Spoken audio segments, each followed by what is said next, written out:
개척교회를 시작한 한 탈북민 목사님이 있었습니다.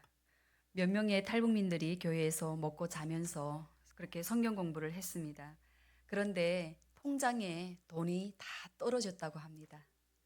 이제 어떻게 합니까? 목사님만 바라보는 그 탈북민들이 굶게 생긴 것입니다. 목사님의 두 누님이 북한에서 굶어 돌아가셨기 때문에 아마도 목사님에게는 굶는다는 것에 대한 그런 공포가 있었습니다.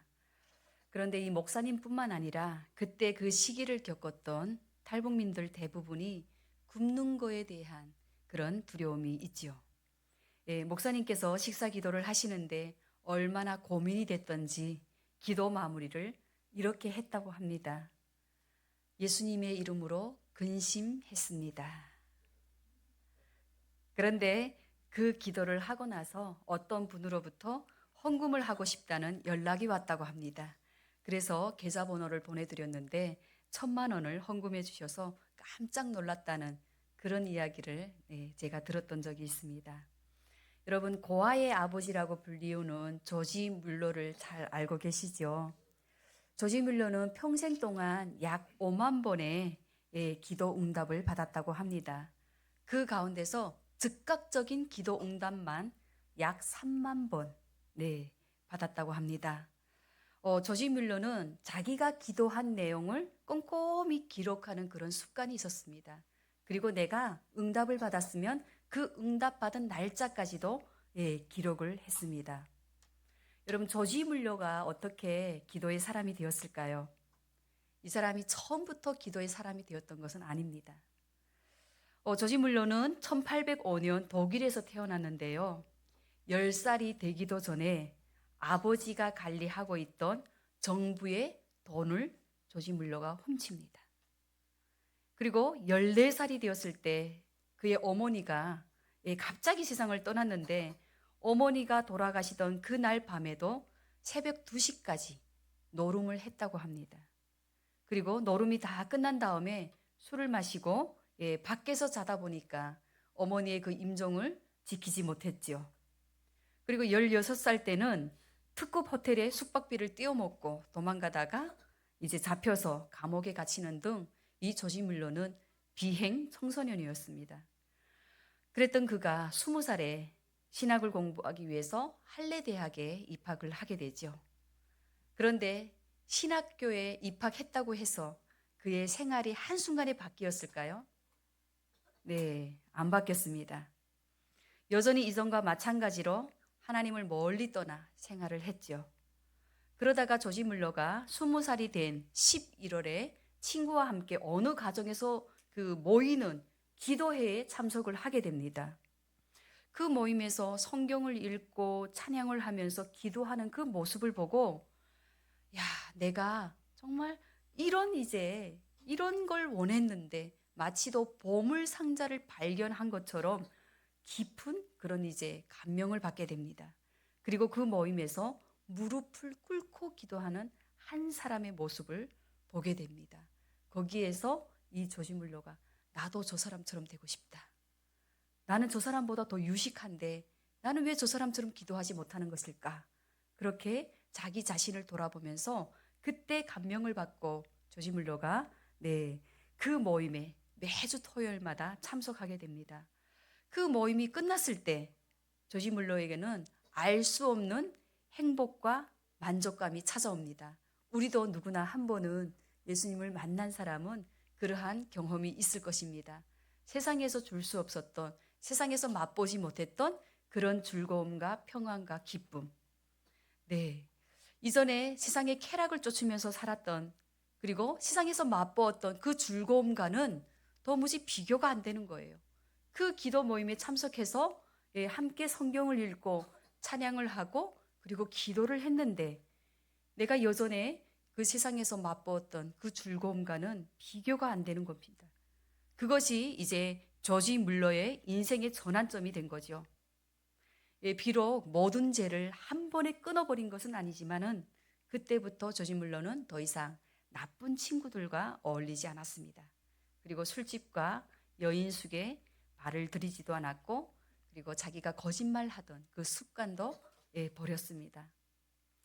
하나님은 자기 아버지의 돈을 훔치고 비행하던 그 저지물로를 1만 명의 고아들을 돌볼 수 있도록 하셨고 또 하나님 아버지의 재산을 맡길 수 있는 그런 사람으로 변화시켰습니다. 5만 번 이상의 기도 응답 가운데 두 가지 사례를 말씀드리면 어느 날 조지물러가 이제 운영하던 브리스톨 고아원에 아침 식사로 줄 음식이 없었다고 해요. 그러니까 아이들이 지금 당장 굶을 판이죠. 그런데 그때 조지물러가 고아들을 식탁에 앉힌 후에 하나님께 이렇게 감사 기도를 드렸다고 합니다. 주님, 오늘도 우리에게 필요한 양식을 주실 것을 믿고 감사드립니다. 기도를 마쳤는데요. 고아원 문을 탕탕 두드리는 소리가 들렸습니다. 그래서 문을 열고 보니까 빵집을 운영하는 그 사장님인데 들어와서 이렇게 말하는 거예요. 하나님께서 새벽 2시에 저를 깨우셔서 고아들에게 줄 빵을 구워야 한다는 그런 마음을 저에게 주셨습니다. 그래서 빵을 구워왔습니다. 그러니 이 빵을 받아주세요. 빵집 주인이 가지고 온 빵을 고아들에게 나누어 주는데 또다시 문을 탕탕 두드리는 소리가 들립니다.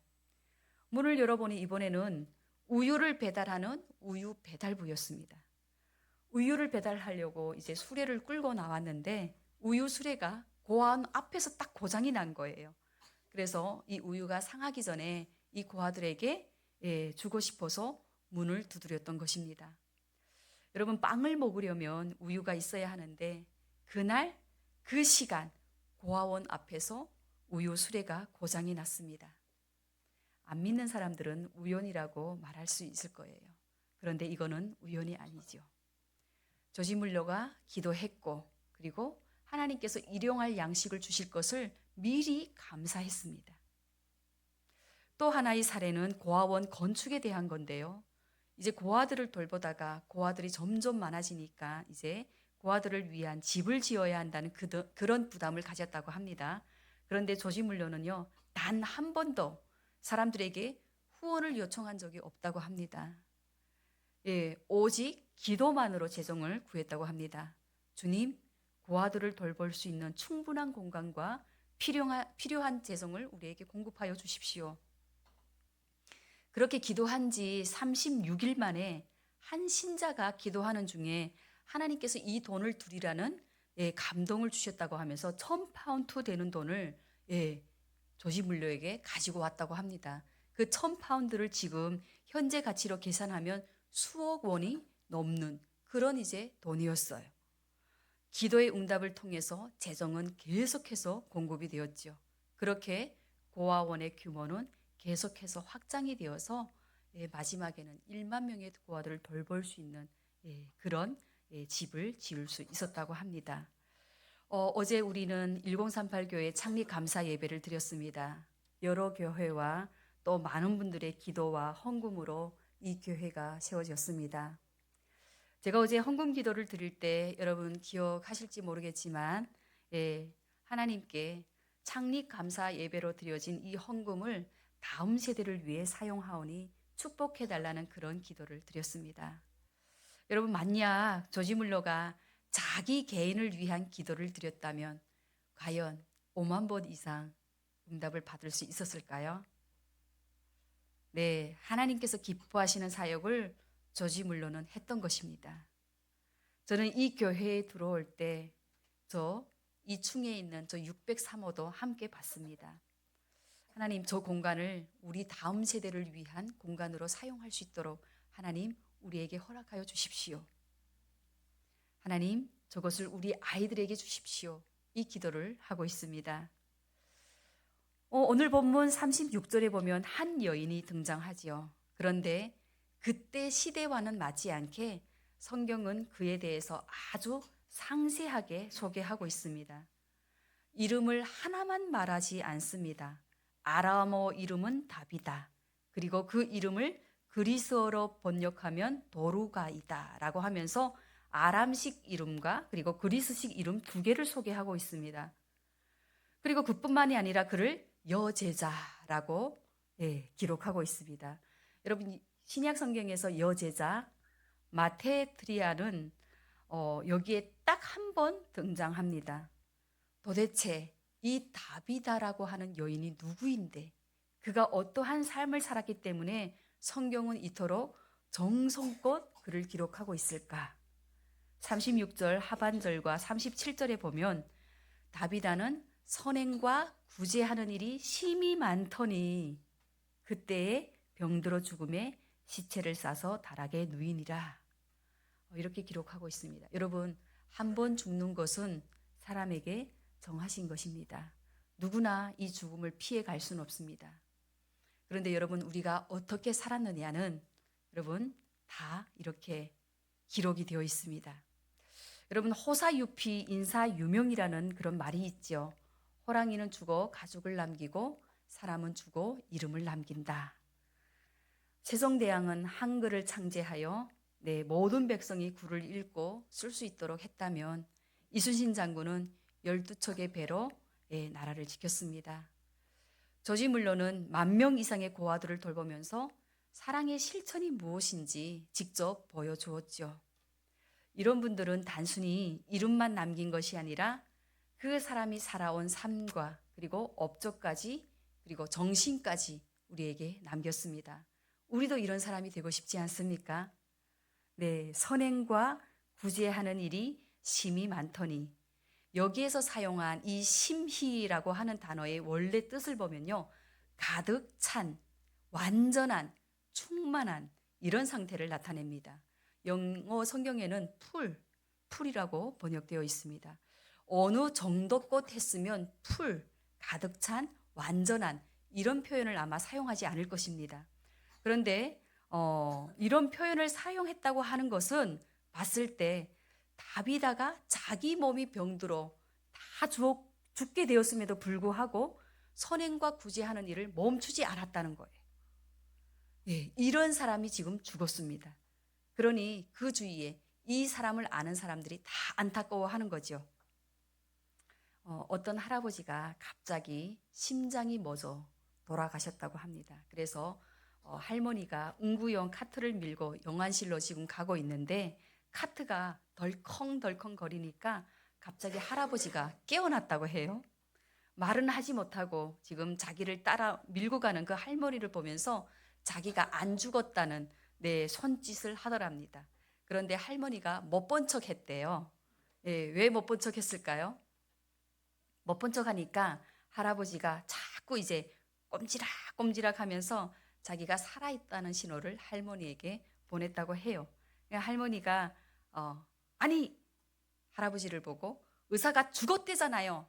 그냥 가만히 좀 계셔요. 그랬다는 우픈 이야기가 있습니다. 이 할아버지가 할머니에게 살아있을 때 잘 했더라면 할머니의 반응이 이렇게는 나오지 않겠죠. 예, 같은 죽음이라도 어떤 사람은 참 잘 죽었다. 예, 그런 말을 듣는 사람이 있는가 하면 또 어떤 사람의 죽음은 야, 그 사람 정말 아까운 사람인데 그 사람 왜 이렇게 일찍 데려갔지? 그렇게 하면서 안타까워하죠. 이 바로 다비다의 죽음이 많은 사람들에게 안타까움을 주는 그런 죽음이었습니다. 그래서 예수님의 제자 베드로가 다비다가 살던 요바와 가까운 그 루다에 지금 있다는 소식을 듣고 제자들이 두 사람을 보내면서 베드로에게 빨리 와달라고 그렇게 간청을 하고 있는 거죠. 다비다는 지금 어떻게 된 상황이죠? 이미 죽어서 그 시체를 다 씻어서 지금 다락에 눕혀놓은 그런 상황입니다. 그런데 이 베드로를 불러서 지금 뭘 하자고 하는 것입니까? 어떻게 하자고 베드로를 부릅니까? 예, 예수님께서 죽은 자를 살렸죠. 죽은 자를 살렸습니다. 그러니까 예수님의 그 사역을 이어 감당하는 너도 예수님의 제자잖아. 베드로요.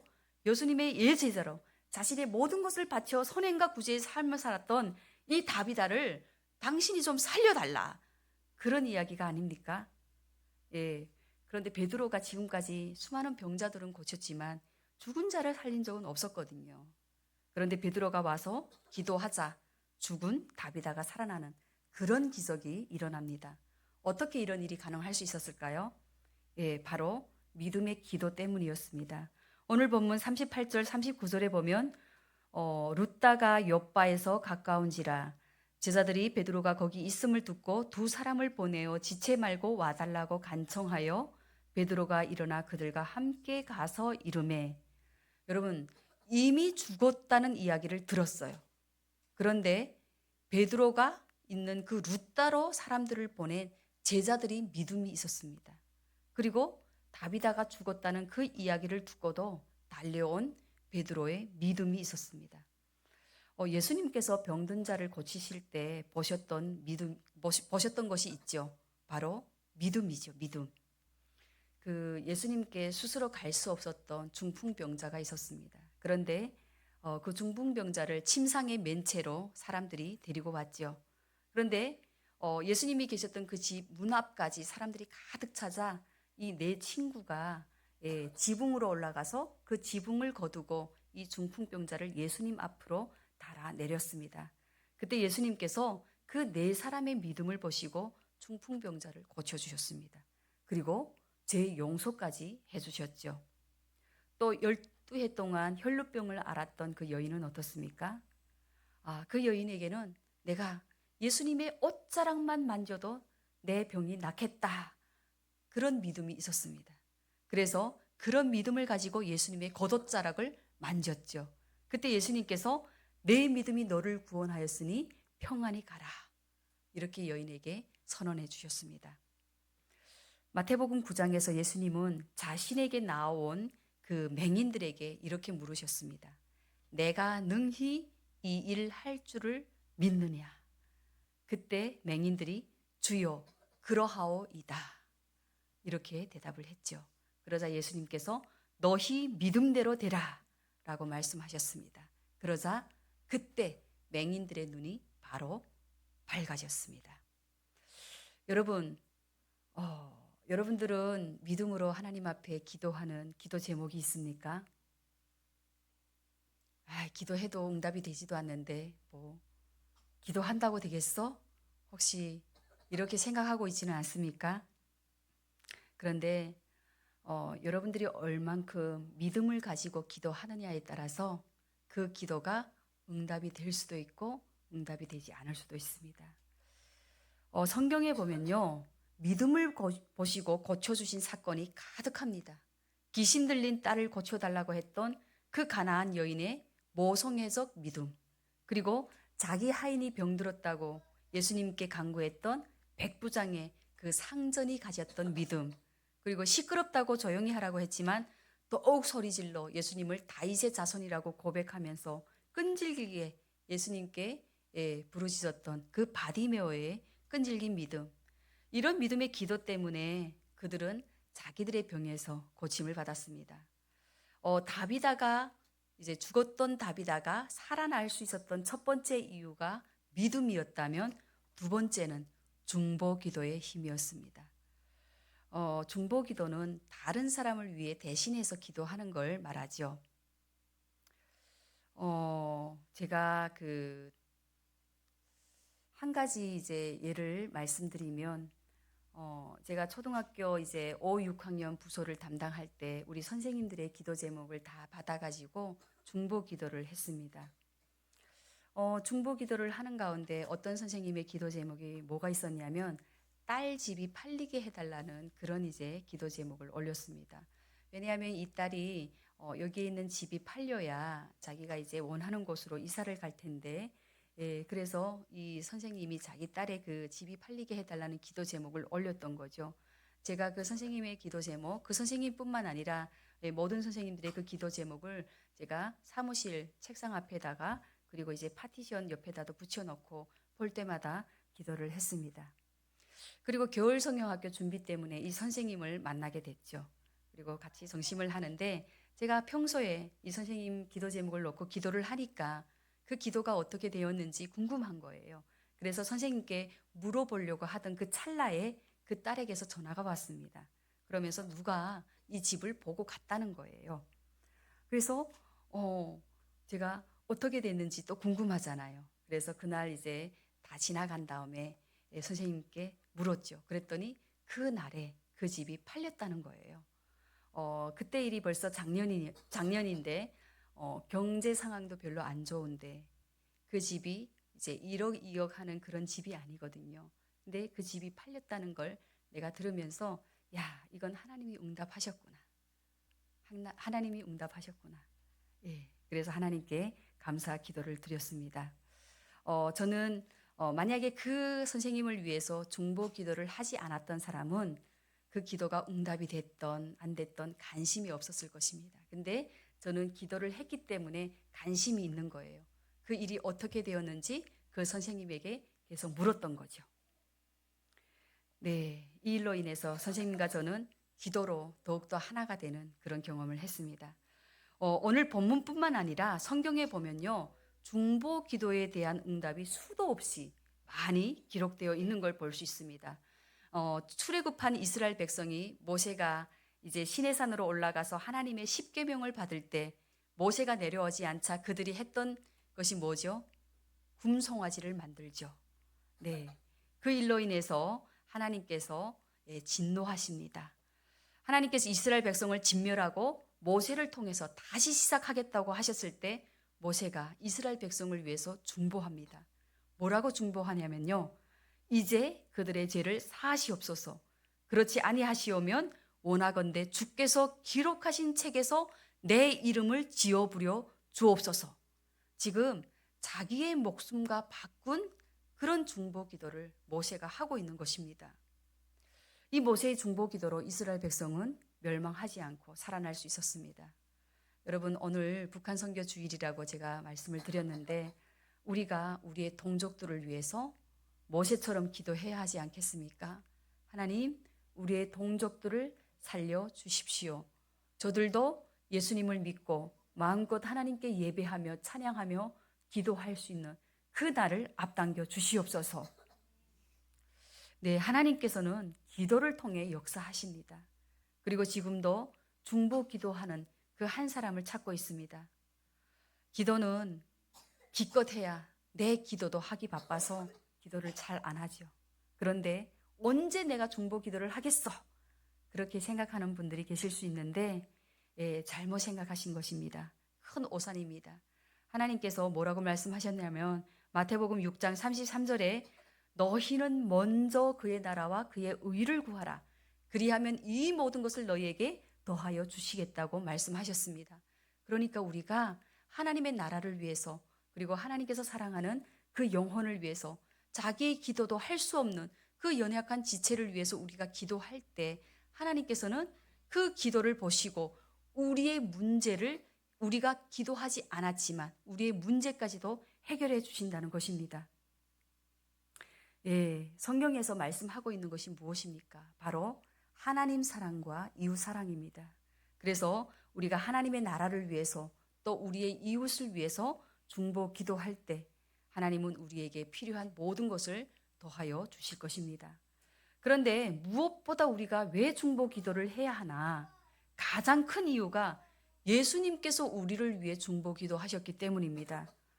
예수님께서 십자가 지시기 전에 제자들과 아직 세상에 없었던 우리를 위해 기도하셨습니다. 요한복음 17장 20절에 보면 내가 비옵는 것은 그들만 위함이 아니요 또 그들의 말로 말미암아 나를 믿는 사람들 현재 우리를 말씀하고 있는 것입니다. 그 사람들도 위함이니 우리가 중보 기도를 해야 하는 이 두 번째 이유는 예수님께서 지금도 우리를 위해서 중보 기도하고 계시기 때문에 우리도 누군가를 위해서 중보 기도해야 합니다. 로마서 8장 34절에 보면 누가 정죄하리요 죽으실 뿐 아니라 다시 살아나신 이는 그리스도 예수시니 그는 하나님 우편에 계신 자요 지금도 우리를 위하여 간구하시는 자신이라. 누가 우리를 위하여 간구하신다고요? 예수님께서 지금 하나님 우편에 앉아 계셔서 우리를 위하여 기도하고 계신대요. 예, 우리가 예수님 때문에 다시 살리심을 받은 자라고 한다면 또한 예수님처럼 우리도 중보 기도해야 합니다. 마지막으로 다비다가 살아날 수 있었던 이유는 간절한 기도 때문이었습니다. 오늘 본문 39절 40절에 보면 베드로가 일어나 그들과 함께 가서 이르매 그들이 데리고 다락방에 올라가니 모든 과부가 베드로 곁에 서서 울며 도르가가 그들과 함께 있을 때에 지은 속옷과 겉옷을 다 내보이거늘 베드로가 사람을 다 내보내고 무릎을 꿇고 기도하고. 여러분, 우리가 정말 간절한 기도가 있을 때 자세를 어떻게 합니까? 예, 누가 시키지 않아도 알려주지 않아도 무릎을 팍 꿇습니다. 무릎을 꿇는다는 것은 하나님의 주권 앞에 나의 연약함을 겸손하게 인정하는 태도입니다. 그리고 우리의 간절함을 온몸으로 나타내는 고백이기도 합니다. 성경에 보면 무릎을 꿇고 기도했던 사람들이 여러 명 나옵니다. 솔로몬 왕이 성전을 이제 건축하고 봉헌 기도를 할 때 하나님 앞에 무릎을 꿇고 기도했습니다. 솔로몬이 무릎을 꿇고 손을 펴서 하늘을 향하여 이 기도와 간구로 여호와께 아뢰기를 마치고 여호와의 제단 앞에서 일어나 이렇게 말씀하고 있습니다. 그리고 이스라엘 백성을 축복하였습니다. 또 엘리야가 갈멜산에서 바알 선지자 450명과 그리고 아세라 선지자 400명과 대결할 때 하나님의 살아계심을 증명하고 다시 갈멜산 꼭대기로 올라가서 비가 내리도록 무릎을 꿇고, 그런데 그 무릎을 꿇은 자세를 보면요, 성경을 자세히 읽으면 머리를 무릎 사이로 넣고 간절히 기도했다고 합니다. 얼마나 간절했으면 무릎을 꿇은 정도가 아니라 머리를 무릎 사이로 넣고 하나님께 기도했습니다. 그리고 포로로 잡혀갔던 다니엘은 어떻습니까? 70년이 되면 바벨론 포로에서 이제 예루살렘으로 돌아가게 하실 것이라는 그 예레미야를 통해 하셨던 그 하나님의 말씀을 읽고 자기가 사자굴에 던져질 것을 알면서도 무릎을 꿇고 전에 하던 대로 예루살렘으로 향하여 난 창문을 열고 하나님께 간절히 기도했습니다. 그리고 예수님도 십자가를 지시기 전에 겟세마네 동산에서 무릎을 꿇고 기도하셨습니다. 누가복음 22장에 보면 무릎을 꿇고 기도하여. 예수님께서도 이토록 간절히 기도하셨는데 하물며 우리겠습니까? 우리도 하나님 앞에 겸손하게 우리의 육신의 무릎과 그리고 마음의 무릎을 꿇고 간절히 기도해야 합니다. 시체를 향해서 다비다야 일어나라 기도하고 믿음으로 선포했던 베드로처럼 우리의 주위에 예수님을 안 믿는 사람들, 영혼이 죽어 있는 자들을 향해서 일어나라 믿음의 기도로 선포하고 살릴 수 있어야 합니다. 그래서 오늘 말씀 본문에 보면 42절 말씀입니다. 온 요빠 사람이 알고 많은 사람이 주를 믿더라. 이 다비다가 살아났다는 그 소식을 요빠 사람들이 다 듣고 많은 사람들이 예수님을 믿게 되었다는 것입니다. 여러분, 우리 1038 교회에도 이러한 역사가 일어나기를 원합니다. 1038 교회에 몸과 마음이 아픈 사람들이 와서 아파할 때, 괴로워할 때 우리가 그들을 위해서 기도해주고 중보해줄 때 하나님께서 그 아픈 영혼을 고쳐주는 이러한 놀라운 역사가 많이 일어나서 지금은 얼마나 우학기술로 고칠 수 없는 질병이 많습니까? 그러나 하나님께서는 능히 하실 수 있으니 그 하나님 앞에 기도하여 살려낼 수 있는 그런 1038 교회 성도님들 되시기를 바랍니다. 이러할 때 이 소문이 온 지역에 퍼지면서 몸과 마음이 아픈 사람들이 이 교회에 많이 오지 않겠습니까? 네. 슬픔과 고난 가운데 빠져 울고 있는, 지쳐 있는 그런 영혼들을 우리가 기도의 힘으로 일으켜 세워야 합니다.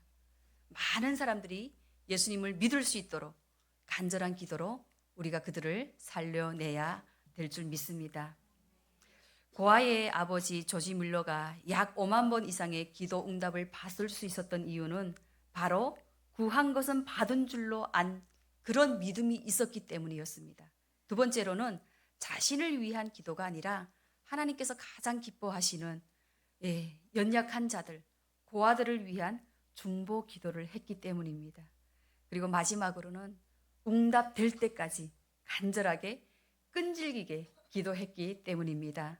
오늘의 말씀을 세 가지 포인트로 잡으면 첫째는 다비다가 살아날 수 있었던 이유는 믿음 때문에 베드로의 믿음과 그리고 제자들이 두 사람을 베드로에게 보냈던 그들의 믿음이 있었기 때문에 다비다가 살아날 수 있었고 그리고 두 번째는 중보 기도의 힘 때문에 그리고 세 번째는 끈질긴 간절한 기도 때문에 살아날 수 있었습니다.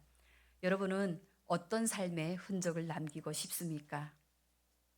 하나님께서 가장 기뻐하시는 연약한 자들, 이 지역에 있는 영혼들과 다음 세대들을 위해서 그리고 갈등과 상처 가운데 있는 가정들을 위해서 믿음의 기도, 중보 기도, 그리고 끈질긴 기도, 간절한 기도를 하나님께 올려드릴 수 있는 저와 여러분이 되시기를 바랍니다. 그렇게 저와 여러분의 기도로 말미암아서 죽은 자들이, 영혼이 죽은 자들이 그리고 몸과 마음이 아픈 자들이 살아나는 그 놀라운 기적을 보고 그 기적이 소문이 나서 이 지역에 많은 영혼들을 품을 수 있는 그리고 그 기쁨을 함께 누릴 수 있는 저와 여러분이 되시기를 간절히 소망하며 축복합니다.